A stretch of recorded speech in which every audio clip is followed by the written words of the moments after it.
শুভ দুপুর সকলকে শুভেচ্ছা এবং সাদর আমন্ত্রণ চ্যানেল আইয়ের পর্দায় ফ্রেশ প্রিমিয়ামটি তারকা কথনের আজকের আয়োজনে। দর্শক, আশা করি এই মুহূর্তে যারা আমাদেরকে পর্দায় দেখছেন সকলে ভালো আছেন। আমরা জানি সুজলা সুফলা শস্য শ্যামলা আমাদের এই বাংলাদেশ, এবং আমাদের এই বাংলাদেশের অর্থনীতির মূল চালিকা শক্তি হচ্ছে আমাদের কৃষি। কৃষি খাতে কিছু মানুষের অক্লান্ত পরিশ্রম আমাদের এই খাতকে আরও বেশি সমৃদ্ধির পথে নিয়ে চলেছেন। এই মানুষগুলো আসলে আমাদের কাছে কোনো তারকার থেকে কম নন, বরং অনেক বড় তারকা হিসেবেই তারা আমাদের কাছে পরিগণিত, এবং তাদেরকে তাদের এই অনন্য অবদানকে সম্মানিত করার একটি বিশেষ প্রয়াস অ্যাগ্রো অ্যাওয়ার্ড। কৃষিক্ষেত্রে অনন্য অবদানের জন্য 11 ব্যক্তি এবং প্রতিষ্ঠানকে আনুষ্ঠানিক স্বীকৃতি দিয়েছে স্বনামধন্য প্রতিষ্ঠান স্ট্যান্ডার্ড চার্টার ব্যাংক এবং বাংলা ভাষার প্রথম digital Bangla television channel I. প্রতি বছরের মতো এবার নবমবারের মতো এই অ্যাওয়ার্ডের আয়োজন করা হচ্ছে। আজ তারকা কথনের আয়োজনে এবার যারা বিজয়ী হয়েছেন, যে প্রতিষ্ঠান, যে ব্যক্তিবর্গ, তাদেরকে আমরা আমন্ত্রণ জানিয়েছি তারকা কথনের আজকের এই আয়োজনে। শুনবো তাদের যাত্রার গল্প, তাদের অনুভূতির কথা। শুরুতেই আমাদের মাঝে আছেন প্রকৌশলী মোহাম্মদ আবুল কালাম আজাদ। তিনি সেরা কৃষক পুরুষ ক্যাটাগরিতে সম্মানিত হয়েছেন। আমাদের মাঝে আছেন তানিয়া পারভিন। তিনি এবার সেরা কৃষক নারী ক্যাটাগরিতে সম্মানিত হয়েছেন Standard Charter Channel I Agro award 2023-এর সিজন 9। আমাদের মাঝে আছেন সিদ্দিক হোসেন। তিনি সেরা সংগ্রামী মেধাবী কৃষক পুরুষ ক্যাটাগরিতে সম্মানিত হয়েছেন। আমাদের মাঝে আছেন মোহাম্মদ সানোয়ার হোসেন। তিনি পরিবর্তনের নায়ক এই ক্যাটাগরিতে এবার সম্মানিত হয়েছেন। আমাদের মাঝে আছেন শাহনোয়ার সাইদ শাহিন। তিনি এবার সেরা সাংবাদিক কৃষি ক্যাটাগরিতে সম্মানিত হয়েছেন। আমাদের মাঝে আরও আছেন ডক্টর মৃন্ময় গ্রহ নিয়োগী। তিনি সেরা জলবায়ু অভিযোজক হিসেবে সম্মাননা অর্জন করেছেন এই অ্যাওয়ার্ডে। আমাদের মাঝে আছেন ডক্টর মোহাম্মদ আল মামুন। তিনি জুরি স্পেশাল এই ক্যাটাগরিতে সম্মানিত হয়েছেন।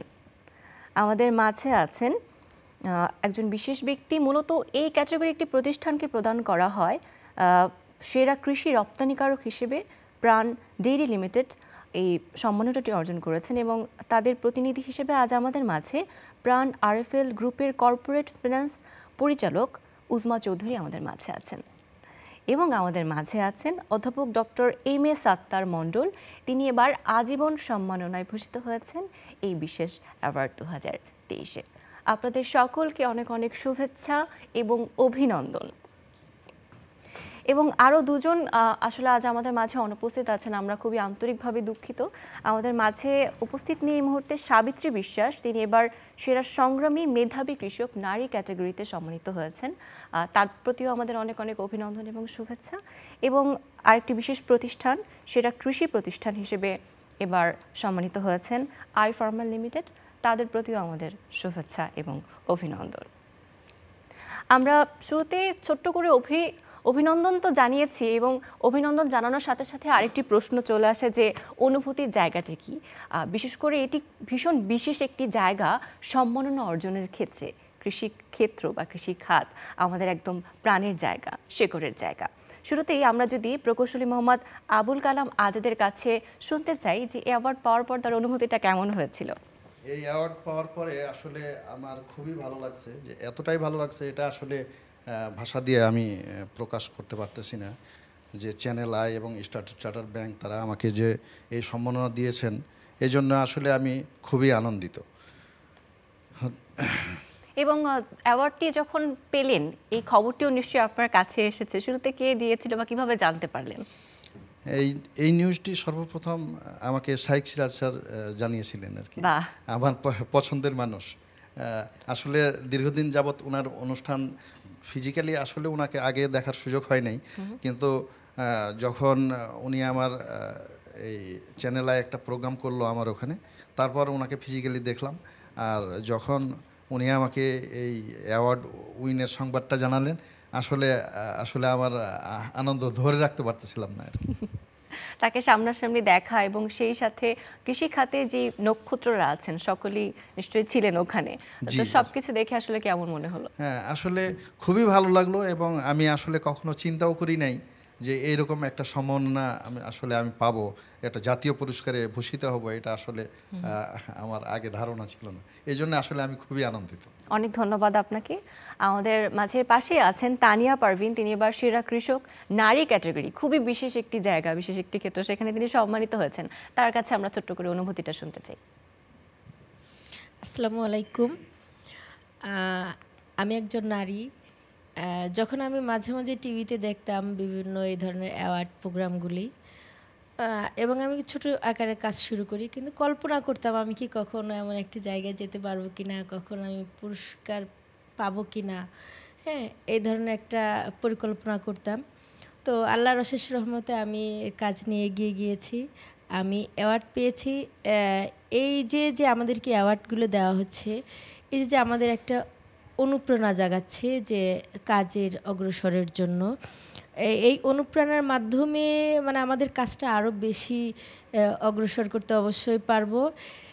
এবং এই যে আমরা যে পুরস্কৃত হচ্ছি, আমাদের বিভিন্ন গুণীজনদের সাথে আমাদের সাক্ষাৎ হচ্ছে, আমাদের মতো আরও অনেক ট্যালেন্ট উদ্যোক্তারা আছে, তাদের সমন্বয়ে আসতে পারছি, বিভিন্ন টেকনোলজি তাদের কাছ থেকে আমরা নিতে পারছি। এই যে আমাদের একটা প্ল্যাটফর্ম তৈরি হচ্ছে সারা বাংলাদেশব্যাপী, এই জন্য আমরা অনেক গর্বিত যে এমন একটি জায়গায় আমাদের মতো কৃষকদেরকে ইনভাইট করার জন্য, এবং আমাদের এই বাংলাদেশকে এগিয়ে নিয়ে যাওয়ার পিছনে যে অনেক বড় একটা স্বপ্ন দেখতে পাচ্ছি সবাই সম্মিলিতভাবে। অনেক ধন্যবাদ আপনাকে।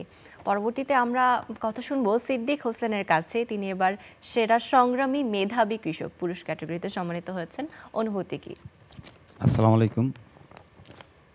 আসলে এইখানে যে আমি এত দূর পর্যন্ত আসতে পারবো আমি কোনোদিন কল্পনা করতে পারি নাই। কর্ম দিয়েই আমি আসতে পারছি। আসলে আমি মনে করি এখন আমার কোনো যোগ্যতা নাই, কিন্তু আমার কর্মের যোগ্যতা অর্জন করে এখানে আসতে পারছি।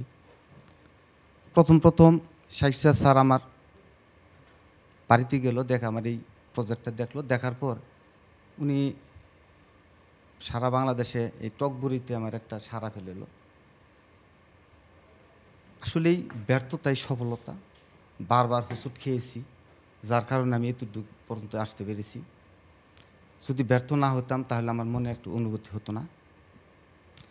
আর এটা সোনার বাংলাদেশ, সোনার মাটি, সোনার দেশ, এই দেশে সোনা ফলানো সম্ভব, আমি তার বাস্তব একটু উপলব্ধি করতে পেরেছি। আমাদের দেশীয় যে ফল, যে সমস্ত ফল, এই ফলগুলা পুষ্টিগুণ বেশি। আর স্ট্যান্ডার্ড চার্টার ব্যাংক এবং চ্যানেল আই এগ্রো অ্যাওয়ার্ড আমাকে যে এত বড় পুরস্কার দিবে আমি কোনোদিন কল্পনা করতে পারিনি। তবে আমি একটা জিনিস বিশ্বাস করি, কর্ম দিয়ে মানুষ এগিয়ে যাওয়ার পিছনে একটা অবদান আছে। আর কি বলবো, এখানে এই সোনার মাটিতে সোনা ফলানোর মতো একটা মিলন মেলা, সকলের সাথে সমন্বয় হয়েছি। এখানে যে সমস্ত লোকজনের সাথে, যে সমস্ত ব্যক্তিবর্গের সাথে একটা সমন্বয় হয়েছি, এখানে আমাদের একটা মেধাকে সামনের দিকে টেনে নিচ্ছে। ভবিষ্যতে আমাদের এই দেশের সোনার মাটিতে সোনার ফসল ফলানো সম্ভব, এই চিন্তা চেতনাটা সবসময় আছে। তবে একটা জিনিস আমি বারবার বলি, মানুষের মন করণ যদি সততা থাকে, সত্যের উপর পৃথিবীতে কোনো ধর্ম নাই। সত্য যার মধ্যে আছে, সফলতা তার মধ্যে আছে। প্রযুক্তি, পরিশ্রম, সততা, এই তিনটা মিলে যার মধ্যে আছে সেই সফলতা হতে পারবে। এই বিশ্বাসে আমি এগিয়ে যাব, মৃত্যুর আগ পর্যন্ত আমি যদি এটা ধরে রাখতে পারি। ধন্যবাদ, অনেক ধন্যবাদ আপনার জন্য, শুভকামনা। আসলে একটি বিদেশি ব্যাংক যেটা আমাদের দেশের মাটিতে গত 9 বছর ধরে কৃষি খাতে প্রণোদনা দিয়েছেন, স্ট্যান্ডার্ড চার্টার্ড ব্যাংক, তাদের প্রতি আমাদের আন্তরিক কৃতজ্ঞতা। তারা তাদের এই যাত্রা, এই সম্মাননার এই যাত্রা বহাল রাখবে এমনটি প্রত্যাশা আমাদের সকলের।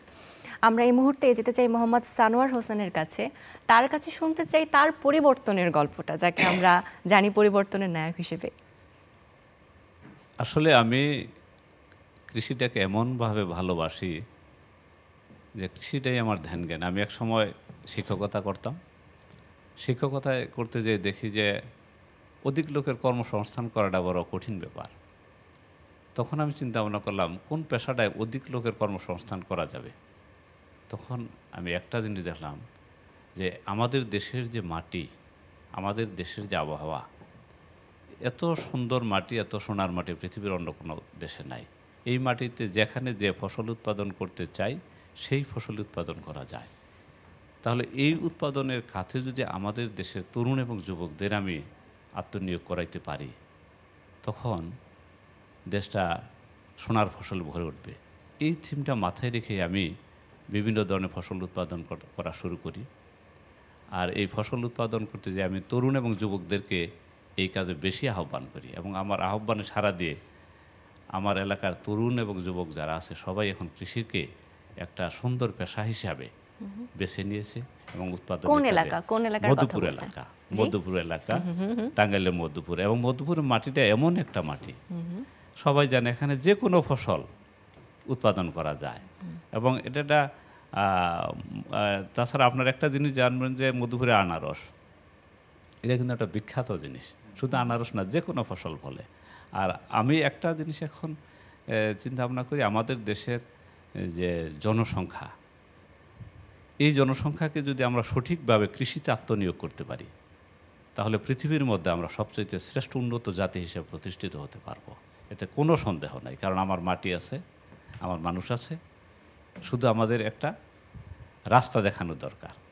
আর আমি একটা জিনিস সবাইকে ধন্যবাদ দিই যে আমাদের মতো আমাদের এই কাজগুলাকে চ্যানেল আই এবং স্ট্যান্ডার্ড চার্টার্ড ব্যাংক যেভাবে আমাদেরকে উৎসাহ দিয়ে যাচ্ছে, আমার মনে হয় এখানে আমরা 10 জন না, আমাদের দেখা দেখি 10 কোটি উদ্যোক্তার সৃষ্টি হবে, আমি এই প্রত্যাশা রাখি। ধন্যবাদ সবাইকে। আপনাকে অনেক ধন্যবাদ, অনেক অনেক ধন্যবাদ। এর পরবর্তীতে আমরা যেতে চাই সানোয়ার সাইদ শাহিনের কাছে। তিনি আসলে কোন কাজের জন্য, কোন ক্ষেত্রে অবদানের জন্য এই সম্মাননাটি পেলেন, সেই গল্পটি একটু শুনতে চাই। হ্যাঁ, ধন্যবাদ।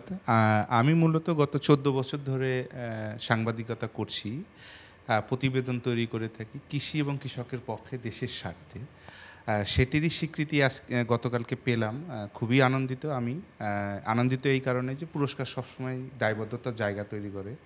এতদিন একভাবে, এক ধরনের, এক মেন্টালিটি নিয়ে প্রতিবেদনগুলো প্রকাশ করেছি। এখন আমার মনে হচ্ছে যে এই পুরস্কারটা আমাকে আরও দায়বদ্ধ করে দিল। আমি একটা দর্শনকে বিশ্বাস করি আর কি।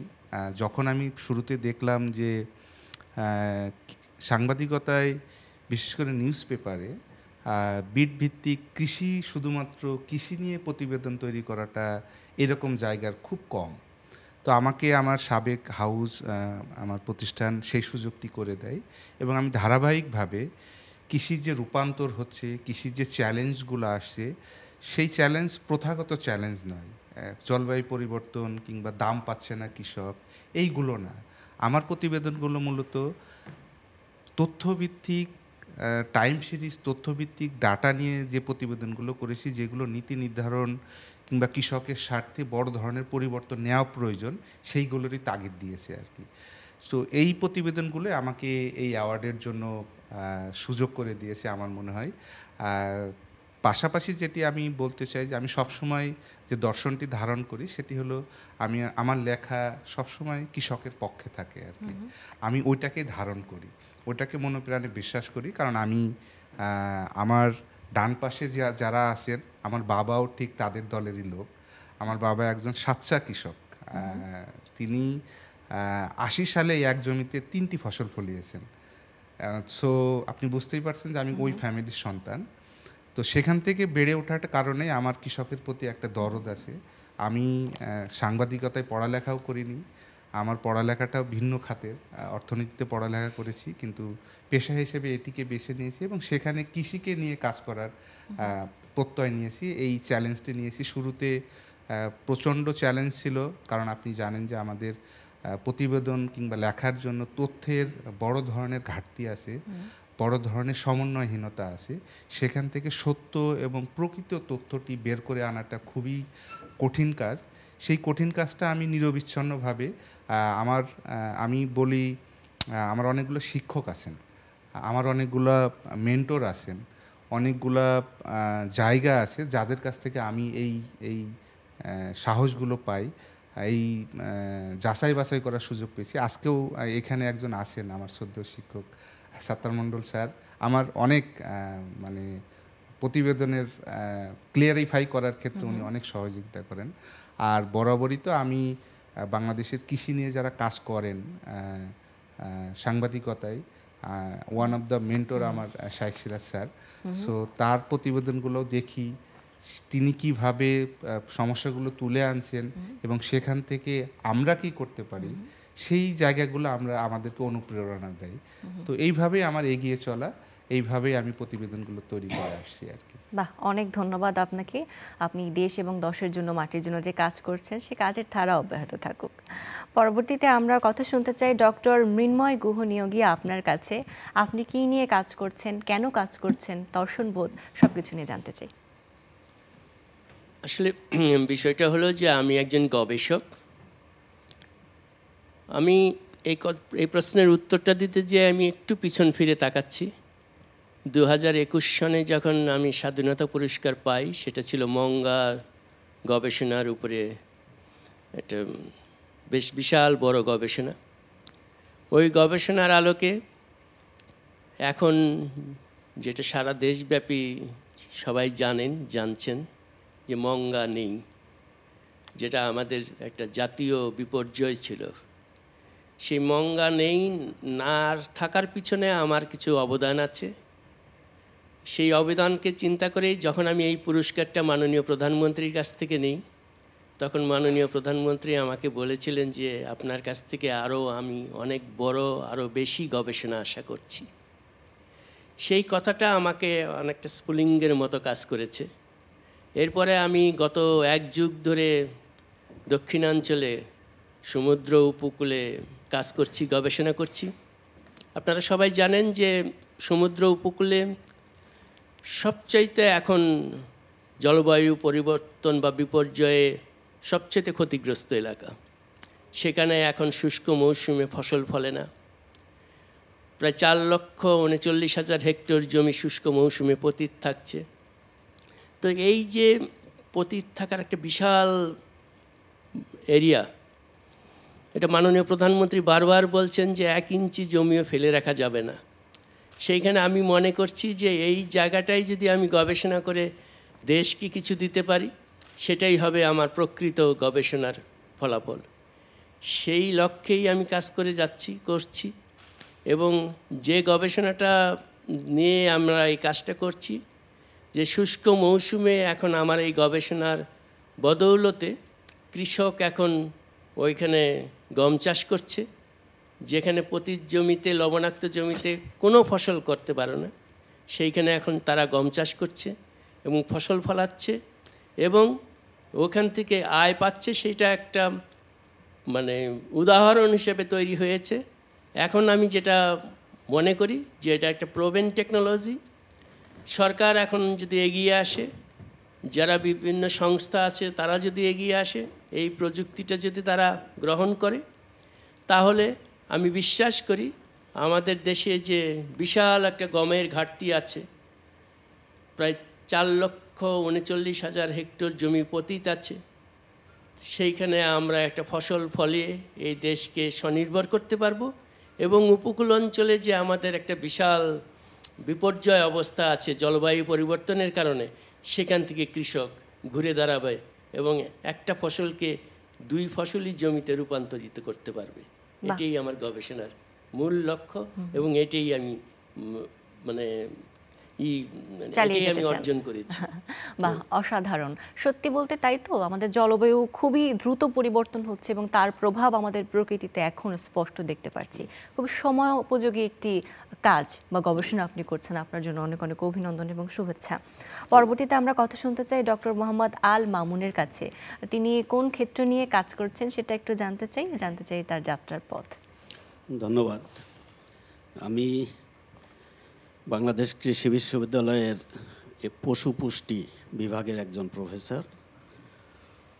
তা আমি গবেষণা করছি যে আপনারা জানেন যে গবাদি পশু, ব্রয়লার থেকে শুরু করে এগুলো মোটা তাজা করার জন্য একটা সময়ে antibiotic, growth promoter, growth hormone এগুলি ব্যবহার হতো, যেগুলো মানুষের জন্য ক্ষতি। এখন আপনারা সবাই কিন্তু জেনে গেছেন। কিন্তু আমি গবেষণা শুরু করছি 2004-এ। তখন অনেকেই হয়তো আমরা জানতাম না এর যে কুফল, এখন কিন্তু আমরা এটা টের পাচ্ছি। তো ফার্মারকে যদি বলি যে আপনি অ্যান্টিবায়োটিক গ্রোথ প্রমোটার ব্যবহার করেন না, তাহলে সে বন্ধ যদি করে 28 দিনে ওজন যেখানে 1600 গ্রাম হয় ওটা হয়ে যাবে 1200 গ্রাম 1300 গ্রাম। এই যে 300-400 গ্রাম গ্যাপ, এটা কিন্তু ফার্মার মানতে নারাজ, উনি লস দিতে চাবেন না। তাহলে কি করতে হবে, তাকে অল্টারনেটিভ একটা দিয়ে যে ভাই তুমি অ্যান্টিবায়োটিক গ্রোথ প্রমোটার ব্যবহার না করে এইটা ব্যবহার করো, যেটা হচ্ছে মেডিসিনাল প্ল্যান্ট, হার্বাল প্ল্যান্টস। এটা নিয়েই আমি আসলে গবেষণা করি জাপানে 2004-এ, এবং ওখানে গবেষণায় আমরা সফলতা পাই। আমার যে সুপারভাইজারের নেতৃত্বে গবেষণাটা করি, এবং 2009-এ এটা যে ওই বিশ্ববিদ্যালয় থেকে কিছু পুরস্কার পাই আমি, ডিন অ্যাওয়ার্ড, প্রেসিডেন্ট অ্যাওয়ার্ড এবং Japanese society of animal science outstanding young scientist award দেয়। তো এর পরবর্তীতে কিন্তু হৃদয়ে মাটি মানুষের, আমরা সবাই জানি, যিনি স্বাধীনতা পরবর্তী থেকে অদ্যাবধি 4 দশক ধরে কৃষকের জন্য, কৃষির জন্য, দেশের উন্নয়নের জন্য কাজ করে যাচ্ছেন, জনাব শাইখ সিরাজ, উনি আমার ওখানে যান এবং আমার এই কাজের বিস্তারিত চিত্র তুলে ধরেন। শেষের দিকে উনি একটা কোশ্চেন করছিলেন আমাকে যে আপনি কি দেশে ফিরে যাবেন? আমি বলছিলাম যে হ্যাঁ, অবশ্যই যাব, কারণ আমি যেই বিশ্ববিদ্যালয়ে গবেষণা করেছি ওইটা শীত প্রধান এলাকা, নর্থ সাইড অফ জাপান। তো ওইখানেও কিন্তু আমি হিট স্ট্রেস অর্থাৎ গরমের ধকল থেকে নিজেকে রক্ষা করে কিভাবে প্রোটিনের সংশ্লেষণ বাড়ে এটা নিয়ে গবেষণা করেছি। কারণ একটাই ছিল যে আমার দেশ সাবট্রপিক্যাল, এখানে গরম বেশি, হিউমিডিটি বেশি। তো এই এনভায়রনমেন্ট মেনটেন করে ওইখানে গবেষণা করেছি যে শুধুমাত্র দেশের কথা চিন্তা করে, তাহলে আমি তো দেশে ফিরে যাবই। এবং দেশে ফিরে এসেছি। আসার পরে আমি প্রথম ভাবছিলাম যে এই কাজ তো কন্টিনিউ করা যাবে না, কিন্তু এখানে বলতেই হয় জনাব শাইখ সিরাজ, ওনার সাথে জাস্ট কার্টিসি ভিজিটের জন্য আমি আসলাম চ্যানেল আইতে। উনি একটা কথা জিজ্ঞেস করলেন, বাই দিস টাইম যেহেতু পরিচয় হয়ে গেছে, তখন তুমি করেই বলেন যে কি করতেছো বা তোমার কাজের খবর কি, যে আমি চেষ্টা করতেছি। তো তখন চেষ্টার অংশ হিসেবে আমি বিভিন্ন জায়গায় ফান্ডের জন্য লিখি, এবং Bangladesh academy of science, bus, USDA বলি, এবং United states department of agriculture, তাদের কাছ থেকে কিছু ফান্ড পেয়ে আমি আমার ওই মেডিসিনাল প্ল্যান্টের কাজটা কন্টিনিউ করি। এবং এক পর্যায়ে আমি মানিকগঞ্জে ফিল্ডে নিয়ে যাই, এবং ওইখানেও ব্যাপক সাড়া মেলে, ফার্মাররা এটা অ্যাকসেপ্ট করে। অ্যাকসেপ্টটা এখানে একটু বলি আপনারা বোঝার জন্য, যে আমি 6 জন খামারিকে সিলেক্ট করি। 6 জন খামারি ব্রয়লার প্রোডাকশন করে। এর পাশের যে খামারি, সে আমার এই রিসার্চের আওতায় ছিলেন না, তারপরেও উনি কী করতেন, নিজের ব্রয়লার বিক্রি করে এই আমার আওতায়, এক্সপেরিমেন্টের আওতায় যে খামারি ছিল তাদের কাছ থেকে ব্রয়লার কিনে খাইতেন। কারণটা কি, যে এই টেকনোলজির কারণে ব্রয়লারের চর্বির পরিমাণ কমে যায়, মাংসের কালারটা একটু লালচে হয়, অর্থাৎ হেম আয়রনের অ্যাকুমুলেশনটা বেশি, এবং হাড়গুলো শক্ত হয় অনেকটা দেশি মুরগির মতো। এই তিনটা যে বললাম, এটা কিন্তু আমার গ্রামের যে সাধারণ কৃষক ভাই বোনেরা, মা বাপ চাচারা আছেন, তারাও কিন্তু বুঝতে পারেন। আর এর যে ইনসাইট, অর্থাৎ লেভেল অফ অ্যান্টিঅক্সিডেন্ট বেড়ে যায়, ইমিউন স্ট্যাটাসটা বাড়ায় দেয়, হ্যাঁ, স্বাস্থ্যের জন্য বেনিফিশিয়াল। তো এগুলো হয়তো মানুষ জানে না, কাজেই এটা শুধু সায়েন্টিস্ট বা শিক্ষিত লোকজন এরাই হয়তো জানবে। কিন্তু ফার্মাররা অ্যাকসেপ্ট করার জন্য যে তিনটা বললাম, যে হাড়গুলো শক্ত হয়, মাংসের কালারটা খালি চোখে দেখে লালচে কালার হয়, যেটা চ্যানেলেও প্রচারিত হয়েছে, তারাও দেখেছেন, অনেক মিডিয়া দেখেছে, আর চর্বিগুলো কমে যায়, তেল থাকে না। তো এখন এই কাজের আমার বিশ্ববিদ্যালয় একাডেমিক লেভেলে এবং জাপানে যেটা বললাম অনেক পুরস্কার পেয়েছি, কিন্তু এই প্রথম এমন একটা প্ল্যাটফর্ম থেকে আমি পুরস্কারটা পেলাম, যেটা আমার জন্য, মানে এই জীবনে যত পুরস্কার পেয়েছি এটা বেশি শান্তি এবং আনন্দের। কারণ এখানে দেখেন বিভিন্ন ধরনের আমার খামারি ভাই বোনেরা আছেন, সাংবাদিক ভাই আছেন যারা কৃষি নিয়ে কাজ করেন, আমার স্যার আছেন এখানে, এবং শিল্প প্রতিষ্ঠানের লোকজন আছেন। কারণ একটা গবেষণা যে আমার টেকনোলজি এবং শ্রম এবং সততা এগুলো থাকলে, এক ভাই বললেন যে দেশের উন্নয়ন সম্ভব। তাই গবেষণা আমরা করি, এই টেকনোলজি ফিল্ডে নিয়ে যাওয়ার জন্য দরকার ইন্ডাস্ট্রি, এবং এটা ব্যবহার করার দায়িত্ব খামারিদের। আর সর্বোপরি গভর্নমেন্টের যে পলিসি মেকার আছেন তাদের সহযোগিতা লাগবে এটার জন্য। আর একটা পয়েন্ট বলেই শেষ করব, সেটা যে আজ থেকে 30 বছর আগে আমরা জানতাম যে সোয়াসে রোগ যেগুলি আছে, কলেরা, হ্যাঁ, পক্স, চিকেন পক্স, এগুলো কিন্তু এখন দেখেন যে সকল অসুখ নিয়ে মানুষের মাথা ব্যথা, এগুলি সব ডায়েটারি অর্থাৎ খাদ্যের মাধ্যমে হয়। টাইপ 2 ডায়াবেটিস, কার্ডিওভাস্কুলার অর্থাৎ হার্টের ডিজিজ, ম্যাকুলার ডিজিজ চোখের, অবেসিটি মানে বেশি বাল্কি হয়ে যাওয়া, তো এই যে অ্যালজাইমার ডিজিজ, এগুলি সবই কিন্তু ডায়েট রিলেটেড। আর এই ডায়েটে যদি আমি অ্যান্টিঅক্সিডেন্ট রিচ মেডিসিনাল প্ল্যান্টের যে বায়োঅ্যাক্টিভ কম্পাউন্ডস আছে, এগুলোর মাধ্যমে যদি আমি ডায়েটে দিতে পারি, তাহলে যে প্রোডাক্টটা হবে, এই প্রোডাক্টটা মানুষ যদি খায় তাহলে তার ইমিউন স্ট্যাটাস বাড়বে, রোগ প্রতিরোধ ক্ষমতা বাড়বে, আমরা যে কোনো মহামারী কোভিড-19 মতো এগুলো মোকাবিলা করতে পারবো। এবং সবচেয়ে বড় হলো যে আমার যে নেক্সট জেনারেশন রেখে যাবো আমরা পৃথিবীতে, একটা সুস্থ মেধাবী জেনারেশন রেখে যেতে পারবো। এটাই আমার গবেষণা। আশা করি এই পুরস্কার আমাকে স্ট্যান্ডার্ড চার্টার্ড চ্যানেল আই এর এগ্রো জুরি স্পেশাল অ্যাওয়ার্ড, এটা আমাকে আমার কাজের প্রতি আরও ডেডিকেশন বাড়াই দেবে, আমাকে আরও উদ্যমী করবে। অনেক ধন্যবাদ আপনাকে। আমাদেরও এমনটি প্রত্যাশা আপনার এই কাজের গতি ত্বরান্বিত থাকুক। এই মুহূর্তে আমরা কথা শুনতে চাই উজমা চৌধুরীর কাছে। তিনি প্রাণ ডেইরি লিমিটেডের পক্ষ থেকে এসেছেন এবং আমরা শুনতে চাই প্রাণ ডেইরি লিমিটেড আসলে কি নিয়ে কাজ করে, তাদের মূল লক্ষ্য বা উদ্দেশ্য কি দেশের কৃষি খাত নিয়ে।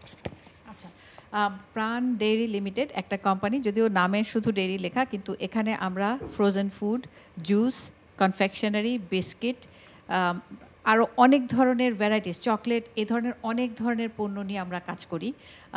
যে এতক্ষণ আপনারা যা শুনলেন যে আমাদের উৎপাদন বাড়লে সেই উৎপাদিত পণ্যকে আমরা প্রসেসিং করি। আমাদের এখানে 50 থেকে 60টা ধরনের ইনগ্রিডিয়েন্ট আমরা বাংলাদেশ থেকে রেগুলারলি কিনি ইন আ মাস স্কেল।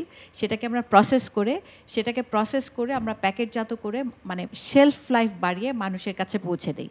এবং প্রাণ ডেইরি লিমিটেডের একটা বড় সার্থকতা হচ্ছে যে এই কোম্পানি থেকে আমরা হাইয়েস্ট এক্সপোর্ট করতে পেরেছি। আমাদের এক্সপোর্ট পৃথিবীর 145টি দেশে যায়।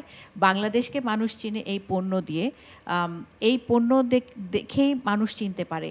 এবং এই প্রসেসের মধ্যে আমাদের আজকের যে প্রতিপাদ্য বিষয়, মানে আমাদের কৃষি এবং এগ্রিকালচার অ্যাওয়ার্ড, এই সব কিছুর সেই যেই ফল অবদান সেটাকে আমরা অ্যাকচুয়ালি বিদেশে বিভিন্ন জায়গায় দিয়ে প্রত্যেকটা পণ্যকে আমরা এমন একটা জায়গায় নিয়ে যেতে পারি যেটা বিকামস ভ্যালুয়েবল। আগেকার দিনে যেটা হতো, কৃষক যদি উৎপাদন বেশি করতো দাম পেত না, ওটা ঠাস করে দামটা পড়ে যেত, 100 টাকার জিনিস 15 টাকায় নেমে আসতো পার কেজি। কিন্তু আমরা যখন সেই প্রসেসের মাধ্যমে সেই প্রোডাক্টগুলির শেলফ লাইফ বাড়াতে পারি, তখন আমরা অনেক দূর এটা পৌঁছে দিতে পারি, দেশ বিদেশের বিভিন্ন জায়গায় পৌঁছে দিতে পারি। এর মাধ্যমে কৃষকের সার্থকতা ভালো হয়। এবং আমরা যেটা চেষ্টা করেছি, আমাদের প্রথম থেকে আমাদের গ্রুপের যেটা আমাদের মূল লক্ষ্য ছিল যে এগ্রিকালচার প্রোডাক্টের শেলফ লাইফ বাড়িয়ে এমন জায়গায় আমরা নিয়ে যাব যাতে আমাদের কৃষকের সেই দুঃখটা দেখতে না হয় যে উৎপাদন বেড়ে গেল, আমরা কোনো দাম পাচ্ছি না। আমরা ওটাকে প্রক্রিয়াজাত করে আমরা স্টোর করি, এমন একটা জায়গায় স্টোর করি যেটা আমরা সারা বছর ধরে ব্যবহার করি। যেরকম জুসের যদি আমরা বলি, যখন আমাদের আমের ফলন বেশি হয় তখন কিন্তু এখন আর বর্তমানে এই জিনিসটা দেখা যায় না যে দাম পড়ে গেছে। আগেকার দিনে কিন্তু এটা অনেক বেশি হতো। তো আমরা যেহেতু ম্যাঙ্গো প্রসেসিংটা করতে পারছি, আমরা যেহেতু বিভিন্ন ধরনের ঝালমুড়ি কিংবা চালের দাম পড়ে যাচ্ছে না, আমরা ঝালমুড়ি আকারে পৃথিবীর বিভিন্ন দেশে আমাদের প্রোডাক্ট বাংলাদেশকে পরিচয় দিতে পারছি এই ঝালমুড়ির একটা প্যাকেট দিয়ে। সো এখানে আমাদের দেশ যেরকম একটা বৈদেশিক মুদ্রা অর্জন করতে পারছে, ঠিক তেমনি সবচাইতে বড় উপকার আমাদের দেশে যেটা হচ্ছে যে এগ্রিকালচারের সাথে যারা জড়িত, যেই পরিবারগুলি জড়িত, যেই খামারিগুলি জড়িত, যেই কৃষকগুলি জড়িত, তাদের পরিবার এর মধ্যে একটা সুন্দর হাসি ফেরত আসছে। কারণ অনেক বেশি ফলন হলেও কোনো সমস্যা নাই, সেটাকে আমরা প্রক্রিয়াজাত করে গুদামজাত করে রেখে দিতে পারবো, সারা বছর ধরে ব্যবহার করব এবং ওনাদের কাছ থেকে আমরা মানে ফলনের সময় যেটা, সেই সময়েই আমরা কিনে রেখে দিব এবং সেটাকে আমরা ব্যবহার করব। এবং পৃথিবীর বিভিন্ন দেশে এভাবেই কিন্তু এগ্রিকালচার প্রডিউসটাকে ব্যবহার করা হয়। এগ্রিকালচার প্রডিউস কিন্তু সবসময় একদম তাজা হবে সেটাও না, কিন্তু আমরা এমনভাবে জিনিসটাকে প্রক্রিয়াজাত করার চেষ্টা করি যাতে খাদ্যের গুণমানটা যাতে নষ্ট না হয়। পৃথিবীর লোকসংখ্যা বাড়ছে কিন্তু অন্যদিকে আমাদের প্রোডাকশন কমছে, কিন্তু এগ্রিকালচারের মাধ্যমে যে প্রডিউস করে সেটাকে আমরা প্রসেসিংয়ের মাধ্যমে শেলফ লাইফটা বাড়াচ্ছি, এটাই আমাদের সার্থকতা এবং এর মাধ্যমেই আমরা আমাদের এই ইন্ডাস্ট্রিটা গড়ে তুলতে পারছি। এবং ভবিষ্যতে আমার মনে হয় বাংলাদেশ আর পিছিয়ে থাকবে না। আমরা এগ্রিকালচার প্রডিউসের মাধ্যমে প্রসেসিংয়ের মাধ্যমে আমরা আমাদের প্রতিটা পণ্য, আমাদের মশলা বলেন, আমাদের ফল বলেন, আমাদের সবজি বলেন, আমরা ফ্রোজেন ফুডের মাধ্যমে আমরা পৃথিবীর বিভিন্ন জায়গায় আমাদের প্রডিউসগুলি তৈরি করে পাঠাতে পারবো। অনেক ধন্যবাদ আপনাকে। এই প্রাণ গ্রুপের তো আসলে একটি বিশাল কর্মযজ্ঞ এবং সেই কর্মযজ্ঞটা পুরো পৃথিবী জুড়ে ছড়িয়ে আছে এবং সেই সাথে একটি নাম আছে বাংলাদেশ, যেটি পুরো পৃথিবী জানে, যেমনটি বললেন। প্রাণ গ্রুপের জন্য আমাদের পক্ষ থেকে অনেক অনেক শুভকামনা। আমরা এবার কথা শুনতে চাই অধ্যাপক ডক্টর এম.এ. সাত্তার মণ্ডলের, যিনি অনেকের শিক্ষক হিসেবে পরিচিত এবং আজকে যারা উপস্থিত আছেন অনেকেই বলেছেন যে তাদের মেন্টর তিনি। আজ আমাদের মাঝে তাদেরকে পেয়েছি। তিনি এবার আজীবন সম্মাননায় সম্মানিত হয়েছেন Channel I Agro award, Standard Charter Channel I Agro award 2023-এ। তার কাছে আমরা অনুভূতিটুকু শুনবো এবং তার কাজের ক্ষেত্র নিশ্চয়ই অনেক, এতটুকু শুনলে মনে হয় একটি অনুষ্ঠান যথেষ্ট হবে না, তবুও যদি ছোট্ট করে আমরা শুনি। অনেক ধন্যবাদ আপনাকে।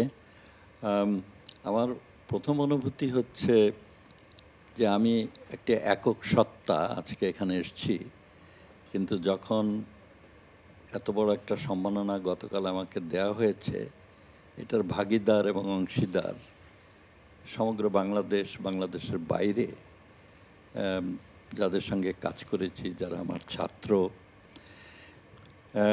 আমার শিক্ষক, সহকর্মী, তারা সবাই এটার অংশীদার। কাজে আজকে আমি আমার এই আনন্দটি তাদের সঙ্গে ভাগাভাগি করে নিচ্ছি, এটা হলো আমার প্রথম অনুভূতি।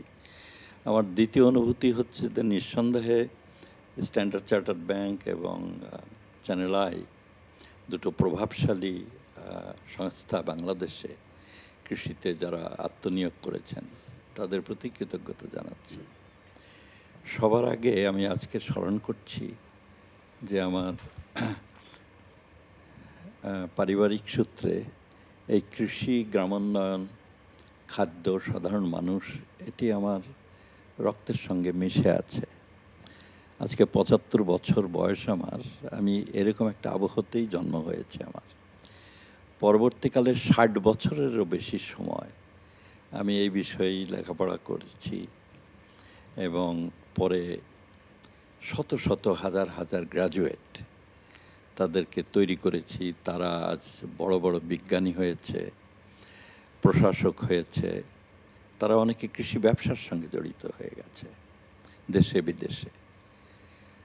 তা আমার একটা বড় আনন্দ মনে হয় যে এই সমগ্র এই যে বিজয় যাত্রা কৃষির, এর ভিতরে সামান্য একটা তিল মাত্র হলেও আমি আছি, আমি অবস্থান করি, সবার ভিতর দিয়ে অবস্থান করি। এটি হচ্ছে আমার প্রথম অনুভূতি।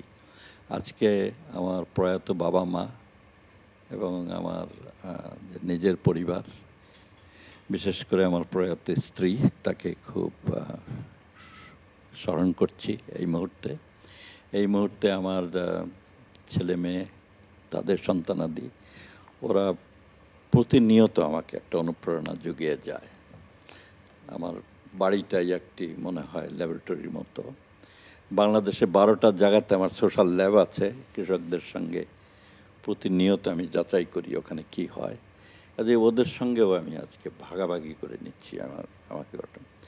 শেষ যে কথাটা আমি বলবো যে আজকের কৃষিটি কিন্তু সেই কৃষি নয়। আজকের কৃষিটাকে আমাদের সাম্প্রতিক গবেষণায় আমি বলেছি যে এটি কিন্তু সেই পরিবার কেন্দ্রিক কৃষি বাংলাদেশে আর নেই এখন।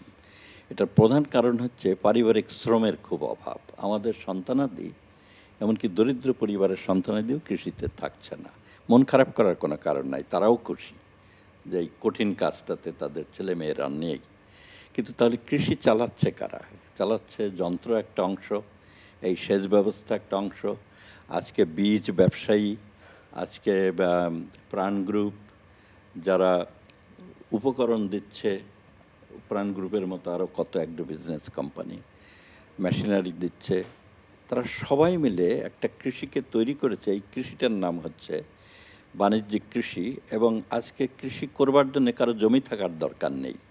যদি উদ্যোগ থাকে এবং পুঁজি থাকে, বিদ্যা থাকে, তাহলে অন্যের জমি লিজ নিয়ে এবং বর্গা নিয়ে করা যায়। এটি হচ্ছে বাংলাদেশের এখন বাণিজ্যিক কৃষি।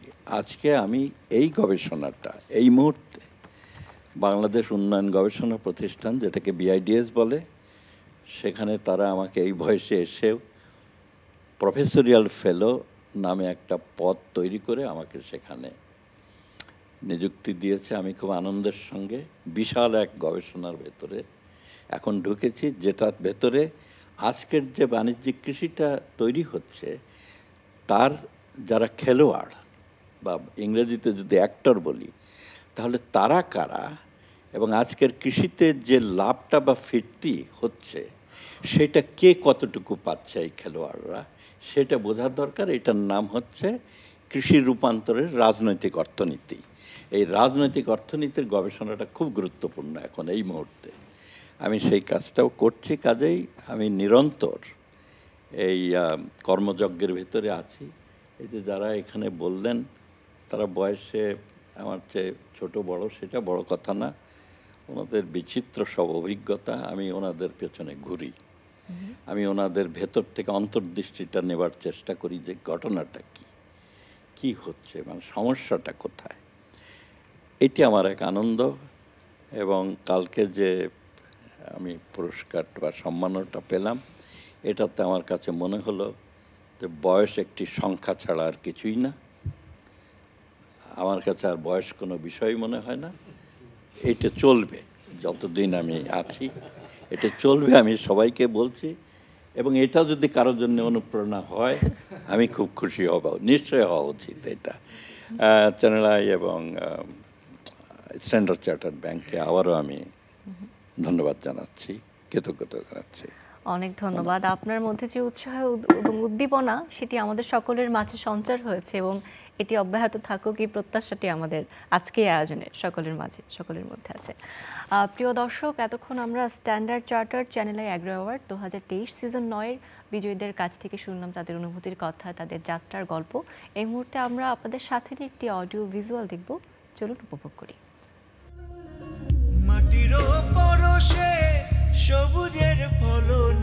দেশের খাদ্য নিরাপত্তা নিশ্চিত করার সাথে অর্থনীতিকে এগিয়ে নিতে যারা অক্লান্তভাবে কাজ করে চলেছেন তাদের স্বীকৃতি দিতেই স্ট্যান্ডার্ড চার্টার্ড ব্যাংক ও চ্যানেল আইয়ের এ মর্যাদাপূর্ণ আয়োজন।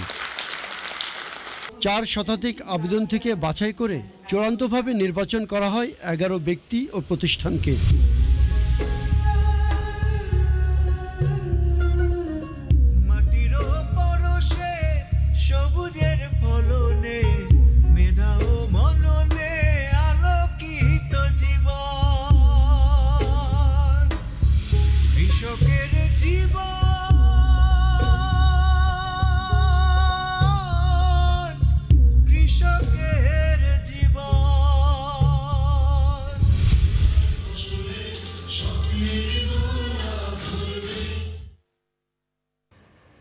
বাহ, ভীষণ সুন্দর একটি আয়োজন এবং আয়োজনের একটি অডিও ভিজুয়াল আমরা দেখে আসলাম। আবার আমরা আমাদের বিজয়ীদের কাছে ফিরতে চাই, তাদের কথা শুনবো। এই মুহূর্তে শুনতে চাই প্রকৌশলী মোহাম্মদ আবুল কালাম আজাদ আপনার কাছে। শুরু তো অনুভূতি শুনেছি, তবে আপনার কাজের যে ব্যাপ্তি বা কী নিয়ে কাজ করেছেন সেটি শোনা হয়নি, একটু জানতে চাই আমরা ছোট্ট করে। জি, আমি 2020 সালে সর্বপ্রথম ড্রাগন ফল চাষ শুরু করি। এটা আসলে আমার প্রথমে ছিল আমের বাগান, যদিও আমি চাকরি করি, বাট কৃষির প্রতি একটা ভালো লাগা আছে। দীর্ঘদিন যাবৎ চ্যানেলের হৃদয়ে মাটি মানুষ এই অনুষ্ঠানটা আমি দেখতে থাকি। দেখতে দেখতে একসময় ভালোবাসা তৈরি হয়। তারপরে দেখলাম যে আম আসলে বছরে একবার হয়, আর পুরা বছরটা কিন্তু ফাঁকা থাকে। তো আমি দেখলাম যে সারা ওয়ার্ল্ডে এমন কোনো ফল নাই যেটা সারা বছর মানে চাষ করা যায়। তা আমাদের দেশে ড্রাগন ফল জুন মাস থেকে নভেম্বর প্রায় দেখা যাচ্ছে যে প্রায় 6 মাস চাষ হয়। আর ভিয়েতনাম, থাইল্যান্ড এবং চায়নাতে এটা সারা বছরই চাষ হয়। এটার কারণ হচ্ছে আমাদের দেশে শীতের সময় দিনের দৈর্ঘ্য কমে যায়। থাইল্যান্ড, ভিয়েতনাম, চায়না ওই সময় আসলে দিনের দৈর্ঘ্য বেশি থাকে। এই কারণে ওদের দেশে সারা বছরই এটা উৎপাদন হয়। তো শাইখ সিরাজ স্যার 2018 সালে উনি একটা প্রতিবেদন চ্যানেল আয়ের হৃদয়ে মাটি ও মানুষের প্রোগ্রামটা করেছিলেন। সেটা যে এরকম যে ওইখানে শীতের সময়তে এলইডি লাইট জ্বালিয়ে ড্রাগন ফল উৎপাদন করা হচ্ছে। ওই প্রতিবেদনটা দেখার পরে আমার মনে হয়েছিল যে আসলে এটা কিভাবে হচ্ছে। এটা দেখার পরে এটা নিয়ে আমি আসলে চিন্তাভাবনা শুরু করি, এবং চিন্তাভাবনা করে যেটা বুঝলাম যে আসলে যেই সময়টায় আপনার বাংলাদেশের জুন থেকে নভেম্বর এই সময় দিনের দৈর্ঘ্য বেশি থাকে, এবং ডিসেম্বর থেকে আপনার এপ্রিল পর্যন্ত দিনের দৈর্ঘ্য ছোট। তো এই সময়ে সানলাইটের ব্যাকআপটা যদি আমরা বাড়িয়ে দেই, অর্থাৎ ড্রাগন ফল হচ্ছে 40% খাদ্য গ্রহণ করে সানলাইট থেকে, আর 60% হচ্ছে মাটি থেকে। তো এখন আমি দিনের দৈর্ঘ্য ছোট থাকলে সে এই যে 40% যে খাদ্য এটা সে গ্রহণ করতে পারে না। এই জন্যে সানলাইটের ব্যাকআপ দিতে গেলে ওই অফ সিজনে অমৌসুমে ব্যাকআপ দিতে গেলে আসলে আমি যখন এলইডি লাইট জ্বালাবো ওখানে সানলাইটে যে 7টা আলোর সমন্বয় থাকে, এই এলইডি লাইটে 7টা আলোর সমন্বয় ঘটাইলেই না এটা ব্যাকআপটা দেওয়া যাবে। তা আমাদের দেশে 2020 সালে 2021 সালে কিছু এলইডি লাইট চায়না থেকে এসেছিল। তো ব্যাকআপ দিয়ে তারা যে অমৌসুমে ড্রাগন ফল উৎপাদন করেছেন, এই ড্রাগন ফল 20% সফলতা অর্জন করেছে। তা আমি এটা নিয়ে গবেষণা শুরু করার পরে আমরা নিজস্ব কিছু ডিজাইন চায়নাতে পাঠালাম। ওরা লাইট বানিয়ে আমাদের দেশে স্যাম্পল হিসেবে পাঠালো। এগুলো আমরা ল্যাবে টেস্ট করলাম। টেস্ট করার পরে আমাদের কাছে সন্তোষজনক মনে হলো, ওইগুলো আমরা আবার চায়নাতে পাঠালাম। ওনারা বানিয়ে এই লাইটগুলো আমরা যখন আমদানি করলাম এই 2023 সালে, তখন দেখা যাচ্ছে সিজনে যে পরিমাণ ফল উৎপাদন হয়েছে তার চেয়েও বেশি উৎপাদন হচ্ছে। তখন আমরা ভাবলাম যে আসলে সফলতার হার 100%, অর্থাৎ আমরা সারা বছর মানে 12 মাসই ড্রাগন ফল উৎপাদন করতে পারতেছি। এই যে অমৌসুমে ড্রাগন ফল আমরা উৎপাদন করছি, এটা অমৌসুমে অন্যান্য বছর 2022, 2021, 2020 সালে এগুলো থাইল্যান্ড, ভিয়েতনাম এবং চায়না থেকে আমাদের দেশে আমদানি হয়েছে। তা আমদানি হলে অনেক দাম এইগুলোর, ওই সময়ে 1000-1200 টাকা পর্যন্ত কেজি। তো এই যে এত দাম দিয়ে লোকজন মানে ড্রাগন ফল কিনে খাচ্ছে অমৌসুমে, তা আমাদের দেশের টাকাগুলো কিন্তু বিদেশে চলে গেল। আর এই বছর বিদেশ থেকে কোনো ড্রাগন ফল অমৌসুমে আসে নাই।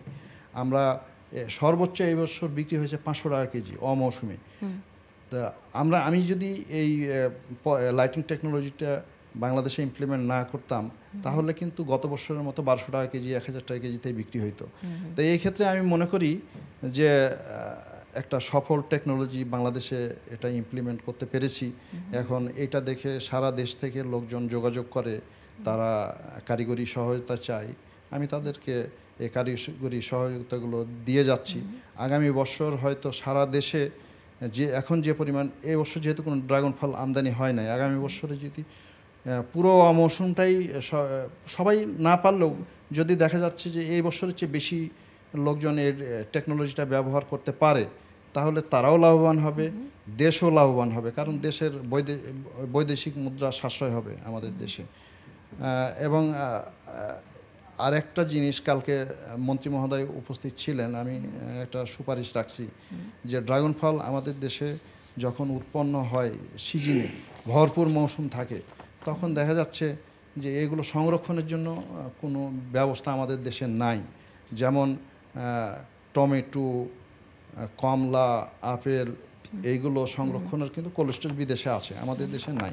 তো ড্রাগন ফলের জন্য যদি স্পেশাল টাইপের কোল্ড স্টোরেজ বিদেশে আছে, সেটা যদি করা হয় আমাদের দেশে, তাহলে এগুলো বিদেশে রপ্তানিও করা যাবে, এবং যখন অমৌসুম হবে তখন দেশের লোকজন এটা সবাই উপকৃত হবে। অনেক ধন্যবাদ আপনাকে। আর একটা জিনিস আমার ছিল যে এটা আসলে রপ্তানির ব্যাপারে সরকারি কোনো নীতিমালা নাই। এটা এককভাবে আমি যদি এটা রপ্তানি করতে চাই, এটা আসলে একক আমার কোনো পলিসিতে এটা রপ্তানি হবে না।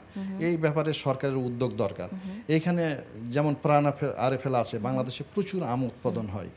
ওনারা কিন্তু আমের জুস বানাইতেছে, জ্যাম বানাইতেছে, জেলি বানাইতেছে এবং এইগুলো বিদেশে এক্সপোর্ট করতেছে।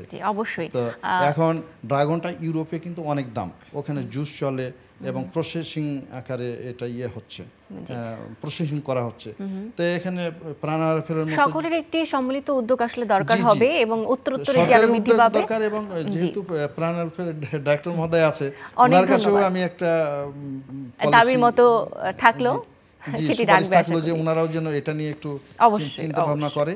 এবং আসলে এটা কিন্তু বাংলাদেশের একটা বড় শিল্প আমি মনে করি।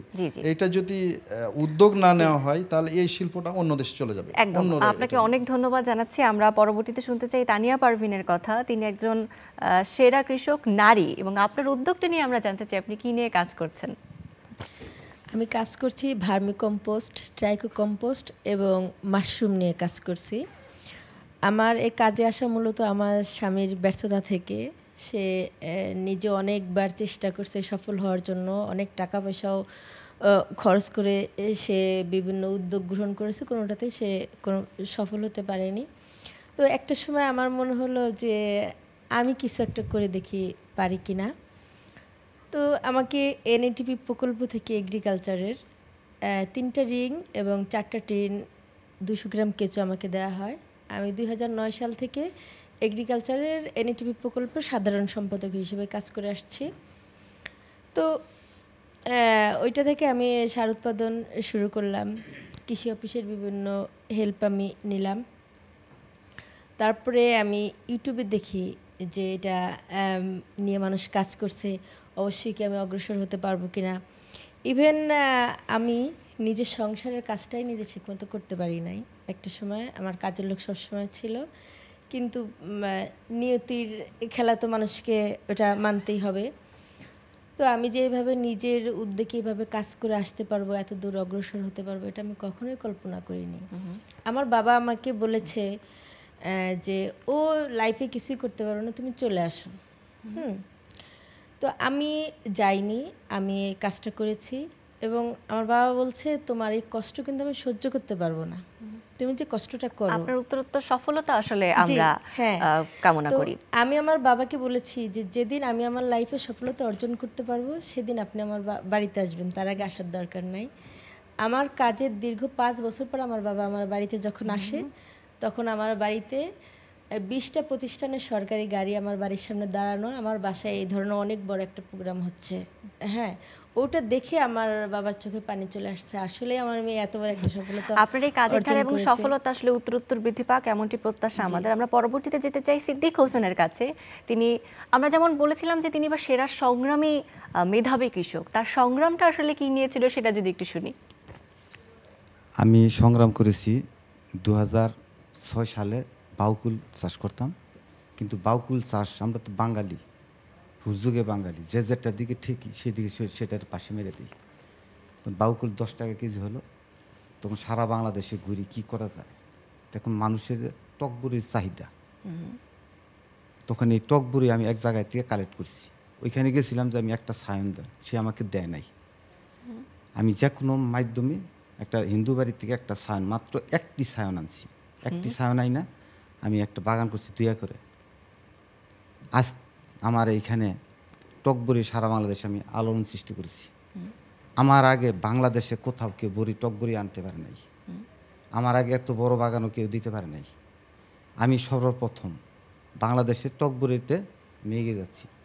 আসলে টক ভিটামিন সি, মানুষের ভিটামিন সি এর ঘাটতি আছে, আর আমাদের দেশীয় ফল, আমরা এই ফলগুলো কি বিলুপ্তির পথে চলে যাচ্ছি। আমি এই বিলুপ্তির পথ থেকে এই ফলগুলোকে সামনে নিয়ে আসতেছি। সামনে আরও ভবিষ্যতে পরিকল্পনা আছে, আমি এখানে বলবো না। আমি যাই করি গবেষণা করি। একটা গাছ আমি বাড়িতে লাগাই, লাগানোর পর ওইটার ফল কীরকম হয়, তারপরে আমি বাণিজ্যিক আকারে চলে যাই। আর অনেক ফল আছে আমার কাছে। এখন টকের পরে লটকন আমাদের দেশীয় ফল, অর্বরই আমাদের দেশীয় ফল, তারপর আছে কি তেঁতুল, জলপাই। আমি জলপাই নিয়ে চিন্তা ভাবনা করতেছি, সবচাইতে আগাম, সবচাইতে আগাম। মানে আমার আগে জানি কেউ জলপাই বাংলাদেশের নামাইতে না পারে, 200 টাকা কেজি হয়। আমি এই টক বড়ই সর্বপ্রথম 220 টাকা করে বিক্রি করি, 100 টাকা কেজি বিক্রি করে শেষ দিই। আপনাদের দোয়ায় আমি সফলতা। তবে একটা কথা, আমার জীবনে অনেক কষ্ট করেছি, আমি সংগ্রাম করেছি। এই যে আমার ভাই বলল ড্রাগন, ময়মনসিংহ ইউনিভার্সিটির ডক্টর রহিম স্যারের কাছ থেকে আমি ড্রাগনের ফল আনার জন্য এনে বাগান করতে চেয়েছিলাম। কিন্তু আমি মনে মনে ভাবলাম এটা তো বিদেশি ফল, এত দামি দামি যাইতে পারবো না। আমাদের দেশের মানুষ গরিব, আমরা গরিব হয়ে ছোটো করে আকার করব। এই ড্রাগনের দিকে না যেয়ে আমি দেশীয় টকবরির দিকে গেছি। এখন স্যার আমার বাড়িতে যাওয়ার পর, স্যার আমার এই কর্মকাণ্ড দেখার পরে স্যারে আমাকে ভালোবাসছে। ভালোবাসার প্রতিদান আমার আজকে এই পর্যন্ত। আমি আসলেই আমি কর্ম দিয়া, পরিশ্রম দিয়া 17-18 বছর অনেক হোঁচট খাওয়ার পর আমি 2021 সালে সফলতার কিছুটা হলেও এগিয়ে আসছি। আমি ছেড়ে দিই নাই, আমি অন্য কোথাও কারোর দিকে দিই নাই। আমার বাড়ির আশেপাশে যে সমস্ত জায়গা ছিল, মানুষ আমাকে পাগল বলতো, যে কি পাগলে কি করে, এই গাছগুলো কাটতে গেলে কী হবে, এই টক বড়ি কোনো দিন বিক্রি করা যাবে? আমি আপনাদের দোয়ায় এখন স্বাবলম্বী। আর এইখানে আসে আমি কি যে বলবো, আসলে এত দূর পর্যন্ত আসতে পারবো আমি কোনদিন আমি মনের থেকে আমি কল্পনা করছিলাম না। এটা আমার কর্ম, আমি সবসময় আমি কর্ম দিয়ে আসছি। আর একটা কথা না বললেই হয়, পৃথিবীতে স্বর্গীয় যদি কোনো জায়গা জমি থাকে সেটা কাশ্মীর, আর তারপর যদি কোনো জমি ভালো থাকে সেটা আমাদের বাংলাদেশ। এটা আমি একদম গর্ব করে বলতে পারি। তার মধ্যে আমাদের টাঙ্গাইলের মাটি, আমাদের টাঙ্গাইলের মাটি অনেক ফসল ভালো হয়, কোনো ফসল নাই যে হয় না। আচ্ছা, একটা প্রশ্ন আমার মাথায় এলো যে এত কিছু থাকতে শুধুমাত্র আপনি টক বড়ি নিয়ে কাজ কেন করলেন? অনেকে কিন্তু মিষ্টি বড়ি খেতে অনেক পছন্দ করে, এটার একটা পপুলারিটি রয়েছে। এটার একটা কারণ আছে, মিষ্টি বড়িটা যশোর সাতক্ষীরা ওই বালু মাটিতে ভালো হয়। আমাদের টাঙ্গাইল মাটি এঁটেল মাটি, এঁটেল দোআঁশ মাটি, এখানে মাটিটা টক জিনিস ভালো হয় এবং এটা খাইতে সুস্বাদু। যার কারণে আমি টকের দিকে চলে আসছি। আর টক মানুষের প্রচুর ঘাটতি আছে। কোন কোন ক্ষেত্রে মানুষ বা কোন বয়সের মানুষটা টক বেশি পছন্দ করে? টক মেয়েরা, বাংলাদেশে যেহেতু গার্মেন্টস সংখ্যাটা বেশি, আর মেয়েরা শুধু টক পছন্দ করে, অতএব মেয়েরা একটু টকটা পছন্দ করে। আচ্ছা, তাদের কথা মাথায় রেখে কি টক বড়িটা মাথায় রেখে আমি টকের দিকে চলে আসছি। আসলে টক, এই তেঁতুল, এই যে প্রাণ কোম্পানি আছে, তেঁতুল বেশি করে আবাদ করলে এটা কিন্তু বিদেশে দেওয়া যাবে, জুস করতে বড়িও করা যাবে, এটা বাজারজাত করা যাবে, এটা কোনো লস নাই। এখন পেকে গেল, বেশি পেকে গেল, এটা আস্তে আস্তে আমি একটা মানে হারভেস্ট করতে পারবো, অন্যভাবে কৌশল করতে পারবো, কিন্তু এটার মধ্যে কোনো সমস্যা নেই। আর আমাদের দেশি ফল যেহেতু এটা দাম কম হলেও কিন্তু এটা আমাদের জন্য আবাদ করা খুব সহজ। আমরা বিদেশির দিকে তাকাই, সবসময় বিদেশি দেখাইতে। আমি কিন্তু মালটা কমলার বাগানও দিয়েছিলাম, কিন্তু ভালো হয় নাই। এখন বারবার হোঁচট খাইছি, আমি কিন্তু এই কথাটা বলি, বারবার হোঁচট খাইছি, আমি একদম নিঃস্ব হয়ে গেছিলাম। সর্বশেষ এই টক বড়ি আমার কপালকে, ভাগ্যকে খুলে দিয়েছি। এখন সামনের দিকে কী করবো জানি না, আরও অনেক ফসল আছে, এটা আমি এখন বলতেছি না, একটা একটা করে গবেষণা করতেছি আর একটা একটা করে এগিয়ে যাচ্ছি। তবে আমার বিশ্বাস আমি পারবো, আমার বিশ্বাস। আপনাকে অনেক অনেক অনেক ধন্যবাদ এবং আপনার জন্য শুভকামনা। এই মুহূর্তে আমরা ডক্টর মিন্ময় গুহ নিয়োগী আপনার কাছে একটু জানতে চাই যে আপনি বলেছিলেন উপকূলীয় অঞ্চলে আপনি কাজ করেছেন এবং সেই সাথে জলবায়ুর একটি বিষয় উঠে এসেছে আপনার গবেষণায়। এখানে কিন্তু আমাদের দেশের মাটি অনেক বেশি উর্বর, সকল জায়গায় ফসল হয়, কিন্তু অনুর্বর মাটির সংখ্যাও কিন্তু কম নয়। সেই জায়গাগুলো আমরা কিভাবে কাজে লাগাতে পারি, যদি এই বিষয়ে একটু ছোট্ট করে বলেন। আমাদের দেশের মাটি উর্বর, তবে উপকূলের সাথে যদি আমরা কম্পেয়ার করি, আমাদের উপকূলের মাটির সবচাইতে বড় সমস্যা হলো লবণাক্ততা। লবণাক্ততা আপনি জানেন যে লবণাক্ততাতে ফসল হয় না বা কম হয়। তারপরে হলো লবণাক্ত, ওখানে যে প্রত্যেকটা ফসলের জন্য পানির দরকার, কম করে হলেও পানির দরকার। ওখানে পানি যেটা আছে সেটা সেচযোগ্য নয়, কারণ ওই পানিটাও লবণাক্ত। সুতরাং সেচযোগ্য পানির আমাকে ব্যবস্থা করতে হবে। এই দুটো জিনিসের কারণেই কিন্তু আমাদের ওইখানে লক্ষ লক্ষ হেক্টর জমি শুষ্ক মৌসুমে অনাবাদি থাকে। আপনারা জানেন যে ওখানে বৃষ্টির মৌসুমে আমন ধান হয়। কেন? কারণ বৃষ্টির মৌসুমে লবণাক্তটা কমে যায়, সেই জন্যই করে। কিন্তু তারপরে যখন বৃষ্টির মৌসুম শেষ হয়ে যায়, আস্তে আস্তে লবণটা বেড়ে যায়, পানিটা শুকিয়ে যায়, তখন ওই জমিতে আর চাষ করা হয় না। এই অবস্থায় এখন ওই যে জমিটা পতিত থাকছে, আমার গবেষণার মূল বিষয়টা হলো ওই পতিত জমিকে আমি কিভাবে কাজে লাগাবো। আমি যেটা দেখলাম যে আমি যদি রিলে পদ্ধতি, যেটা হচ্ছে যে এক ফসলের মধ্যেই আরেকটা ফসল, এই যে আপনার এই যে গবেষণার ফলের কথা বললেন, এটি আসলে উপকূলীয় মানুষকে উপকৃত যেন করে, সেই প্রত্যাশাটি আমরা রাখছি। আমরা আয়োজনের একদম শেষ পর্যায়ে চলে এসেছি। সকলকে অনেক ধন্যবাদ, আরও একবার অভিনন্দন আপনাদেরকে। ভালো থাকবেন। দর্শকদের থেকে বিদায় নিই।